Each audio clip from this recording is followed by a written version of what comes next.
प्रदेश के महामंत्री और इस क्षेत्र में जिन्होंने प्रभावी रूप से कार्य किया है, आप सबके चहेते रमेश विदुड़ी जी, प्रदेश के महामंत्री आशीष सूद जी,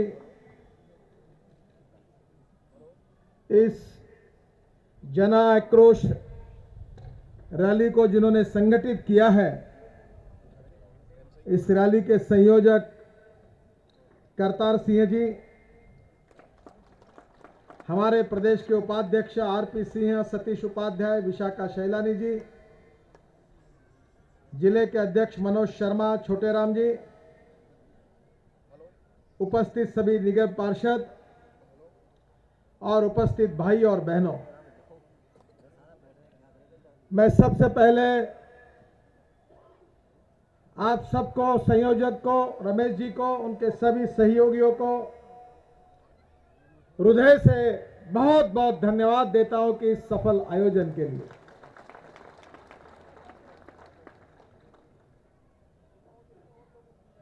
भारतीय जनता पार्टी के कार्यकर्ता के नाते हमारी पार्टी और हमारे कार्यकर्ता सब देश के लिए समर्पित है। अटल बिहारी वाजपेयी जी ने जो विचार हमको दिया है, वो विचार ये नहीं है कि देश का प्रधानमंत्री कौन बनेगा, इसकी हमको चिंता नहीं है। हमको चिंता है अटल बिहारी वाजपेयी जी के शब्दों में कि ये देश कैसा होगा, इस बात की हमको चिंता है। बहनों और भाइयों, अटल बिहारी वाजपेयी जी ने एनडीए के शासन कार्यकाल में हमारे देश को जो दिशा दी, उसका अनुभव आप सब ने किया है। उस समय महंगाई कैसी थी, पेट्रोल डीजल के भाव कितने थे, रोजमर्रा के चीजों के भाव कितने थे, और आज सोनिया जी और मनमोहन सिंह जी और शीला जी के नेतृत्व में पेट्रोल डीजल के और गैस के भाव कितने हैं, रोजमर्रा चीजों के भाव कितने, आप ही जांच सकते हैं। और अरुण जेटली है ना, यही कांग्रेस वाले नारा दोहरा रहे थे कि सोनिया जी आई है, नई रोशनी लाई है, नहीं तो आई नहीं ज्योति वो भी चली गई। और क्या, यही सोनिया जी और कांग्रेस वाले, बोल वाला नितिन गडकरी, यूपीए वाले, झुकी झोपड़ी में रहने वाले गरीबों को ऐलान कर रहे थे नितिन गडकरी है कि हमारे हाथ में सत्ता की चाबी दे दो, भाजपा। हम 100 दिनों के अंदर महंगाई कम करके दिखाएंगे। ये वचन कांग्रेस पार्टी ने और सोनिया गांधी ने इस देश की गांव, गरीब, मजदूर, किसान, हिंदू, मुसलमान, दलित जनता को दिया था। छतरपुर में पार्क में क्या हुआ वचन का? न जात पर न बात पर, सोनिया जी की बात पर मुहर लगेगी हाथ पर, लो। हुई महंगाई कम, पर सोनिया जी ने और कांग्रेस ने एक बहुत नया फार्मूला निकाला है। अरुण जेटली, गरीबी नहीं कम हो रही है तो गरीबों को बर्बाद कर दो, गरीबों को मरवा दो, इतनी महंगाई बढ़ा दो कि किसान आत्महत्या करेंगे और गरीब खुद को अपने अंगार डालकर खुद को जलकर भस्म हो जाएंगे और गरीबी दूर हो जाएगी। प्रधानमंत्री और सोनिया जी और कांग्रेस की सरकार कि दिल्ली जैसे शहर में जिस गरीब व्यक्ति की रोज की आमदनी 32 रुपए से ज्यादा यानी 33 रुपए प्रतिदिन है, वो व्यक्ति धनवान है कि कांग्रेस का नेता? उसको जाकर पूछो, सोनिया जी और मनमोहन सिंह जी से पूछो कि 33 रुपए प्रतिदिन कमाई करने के बाद दिल्ली जैसे महानगर में, मेट्रो सिटी में हम धनवान करके कैसे जी सकते, जरा हमारा मार्गदर्शन करिए, हमको बताइए। बहन और भाइयों, कांग्रेस पार्टी ने जात पात और धर्म की राजनीति की, गरीबों को मरवाया, देश के किसान आत्महत्या कर रहे, उद्योग बंद पड़ रहे हैं, बेरोजगारों की संख्या बढ़ रही है, देश में नई इंडस्ट्री शुरू नहीं हो रही है, एफडीआई जिसको फॉरेन डायरेक्ट इन्वेस्टमेंट आना बंद हो गया है, और अटल जी के कार्यकाल में जो विदेशी मुद्रा, फॉरेन एक्सचेंज रिजर्व्स जो भरा हुआ था उसको पूरा इन्होंने दिवाला पीट कर खाली कर दिया है। बहनों और भाइयों, आज गरीब आदमी का जीना मुश्किल हुआ है। मैंने अपने शहर में गरीबों के लिए मकान बनाया। 8 दिन पहले उसका उद्घाटन हुआ था। हमारे भारतीय जनता पार्टी के कार्यकर्ताओं ने 570 रुपए स्क्वायर फीट के भाव से 350 मकान बनाकर हमने गरीबों को बना कर दिया। सब कुछ संभव है। ये झुकी झोपड़ी में रहने वाले गरीब लोगों को मकान मिल सकते हैं। ये मकान देने की नीति भारतीय जनता पार्टी ने बनाई है।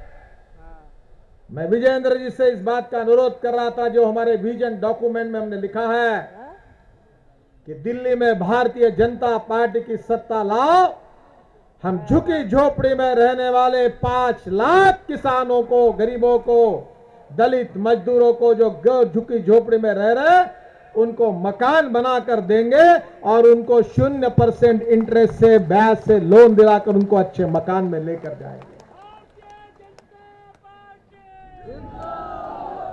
आपको ताज्जुब होगा कि मैं एक किसान का बेटा हूं, खेती करने वाला हूं। हमारी पार्टी है कि जिसने कर्नाटक में वहां के किसानों को 0% ब्याज से क्रॉप लोन देने की शुरुआत की, 0% ब्याज से। किसानों को बिजली मुफ्त में मिल रही है। हमारे भारतीय जनता पार्टी की सरकार है कि मध्य प्रदेश में हमारी सरकार किसानों को 0% ब्याज से कर्जा दे रही है। हमारी छत्तीसगढ़ की सरकार है जो किसानों को कर्जा दे रही है। बहनों और भाइयों, किसान आत्महत्या कर रहे हैं। कांग्रेस के राज में हरियाणा में किसानों की जमीन हड़काकर कांग्रेस पार्टी के नेताओं ने करोड़ रुपए कमाने का काम किया। बिल्डर डेवलपर के साथ साठगांठ की। कांग्रेस के नेता करोड़ रुपए कमा रहे हैं, पर दिल्ली की सीमाओं पर गरीबों के लिए मकान बनाने के लिए कोई योजनाएं लाकर गरीबों के कल्याण की बात नहीं हो रही है। सोनिया जी को चिंता गरीबों की नहीं है, उनको चिंता राहुल बाबा की है, वडेरा की है, अपने परिवार की है। ये जो जयपुर में कांग्रेस का शिविर है, ये चिंतन शिविर नहीं है, ये चिंता शिविर है। इस बात की चिंता नहीं हो रही है कि देश के बेरोजगारों को रोजगार कैसे मिले, देश के गरीबों को महंगाई कम करके राहत कैसी मिले।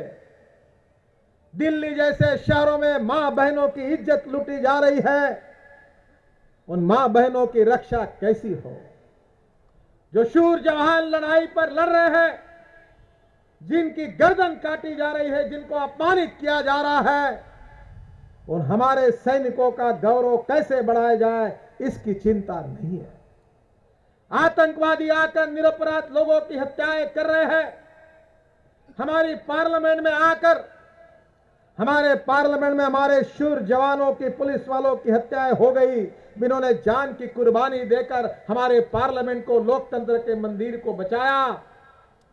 उनको चिंता इस बात की नहीं है कि आतंकवादियों से देश को बचाए कैसे, उनको चिंता है कि अफजल गुरु की फांसी को कैसे रोका जाए।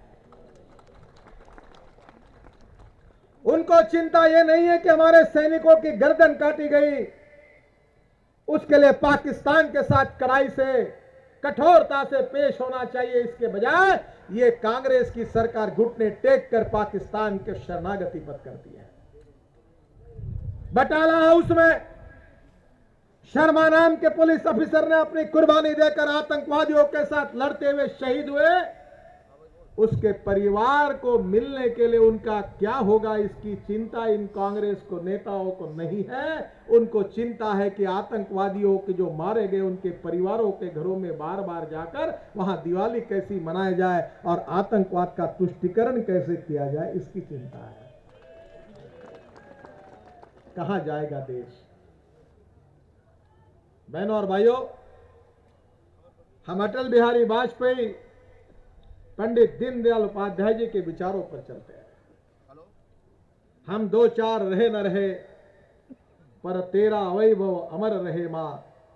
हम राष्ट्र के प्रति समर्पित कार्य करता है।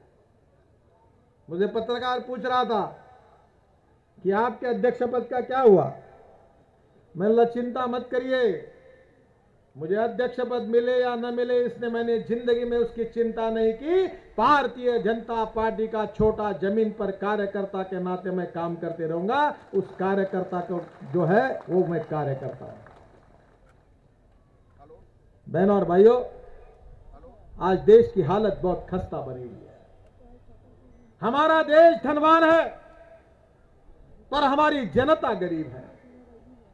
अटल बिहारी वाजपेयी जी ने सुशासन का एक नई तस्वीर आपके सामने खड़े करके दी थी, जिसमें 18 लाख किसानों को किसान क्रेडिट कार्ड बांटे गए थे। उद्योगों को बड़े बड़े प्रमाण पर उद्योगों की स्थापना करके बेरोजगारों को रोजगार देने का काम हमारे सरकार ने किया था। आज क्या हो रहा है? क्या सोनिया जी आप इस बात का जवाब दे सकती है कि हमारी बच्चियों की इज्जत लूटी जा रही है, हमारी मां बहनों की इज्जत सुरक्षित नहीं है? क्या आपकी यूपीए की सरकार, कांग्रेस की सरकार, क्या हमारी मां बहनों की इज्जत की सुरक्षा कर सकती है? क्या सोनिया जी हम आपको, हमको, सबको, जनता को इस बात का विश्वास दे सकती है? बहनों और भाइयों, बहुत दुर्भाग्य से कहना पड़ रहा है कि दिल्ली में जो हुआ वो पूरे मानवता के इतिहास को कलंकित करने वाली बात है। दिल्ली के पुलिस वालों के बारे में, दिल्ली की सरकार पुलिस कमिश्नर के बारे में एक बात कहती है, केंद्र की सरकार दूसरी बात कहती है। दिल्ली में भी कांग्रेस का सरकार है, सेंट्रल में भी कांग्रेस की सरकार है। इधर शीला जी है, उधर मनमोहन सिंह जी और दोनों के ऊपर सोनिया जी है। तीनों बैठकर राज कर रहे हैं, तो मां बहनों की इज्जत क्यों लूटी जा रही, जरा बताइए।